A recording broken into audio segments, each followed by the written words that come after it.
আসন্ন ত্রয়োদশ জাতীয় সংসদ নির্বাচন ও গণভোট সম্পর্কে তৃণমূল পর্যায়ের ভোটারদের উদ্বুদ্ধকরণ এবং জনসচেতনতা বৃদ্ধির লক্ষ্যে বান্দরবানের আলীকদম উপজেলার নয়াপাড়া ইউনিয়নে একটি উন্মুক্ত উঠান বৈঠক অনুষ্ঠিত হয়েছে। আগামী 12ই ফেব্রুয়ারি অনুষ্ঠিতব্য বহুল প্রতীক্ষিত গণভোট ও ত্রয়োদশ জাতীয় সংসদ নির্বাচন অবাধ, সুষ্ঠু ও গ্রহণযোগ্য করতে এই সভার আয়োজন করা হয়। বুধবার বিকেলে আলীকদম উপজেলার নয়াপাড়া ইউনিয়নের মারমাপাড়ায় তথ্য অফিস লামা আলীকদম নাইক্ষংছড়ির এর উদ্যোগে এ সভা অনুষ্ঠিত হয়। সহকারী তথ্য অফিসার রাশেদুল হক এর সঞ্চালনায় অনুষ্ঠানে সভাপতিত্ব করেন আলীকদম উপজেলা নির্বাহী কর্মকর্তা ইউএনও মনজুর আলম। সভায় প্রধান অতিথি হিসেবে উপস্থিত ছিলেন জনপ্রশাসন মন্ত্রণালয়ের যুগ্ম সচিব শাহ আলম মুকুল।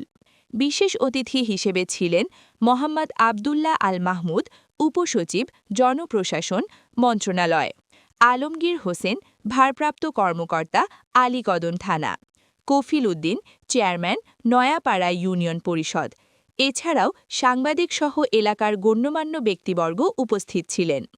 প্রধান অতিথির বক্তব্যে শাহ আলম মুকুল বলেন, গণতন্ত্রের ধারাকে সমুন্নত রাখতে সঠিক সময়ে সঠিক পদ্ধতিতে ভোট প্রদান প্রতিটি নাগরিকের পবিত্র দায়িত্ব।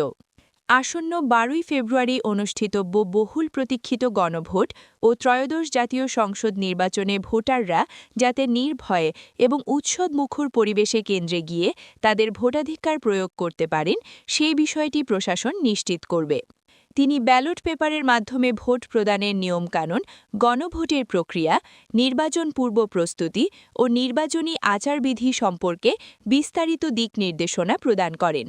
পাশাপাশি মাঠ পর্যায়ে দায়িত্বপ্রাপ্ত সহায়ক কর্মীসহ সংশ্লিষ্ট সকল কর্মকর্তা কর্মচারীর নিরপেক্ষতা বজায় রাখার বিষয়ে কঠোর হুঁশিয়ারি প্রদান করেন।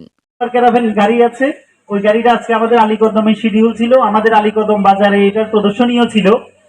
তো আমরা তথ্য অফিসের মাধ্যমে হাঁটি, আমরা কি পিছনের দিকে তাকাই না সামনে তাকাই? সামনে তাকাই। সামনে গর্ত আছে, সামনে বাঁকা আছে, কি আছে সেটা আমরা দেখি। তো আমরা যে সামনে তাকাবো, এই তাকানোর জন্য আপনাকে যেই কাজটা করতে হবে, দলমত নির্বিশেষে যে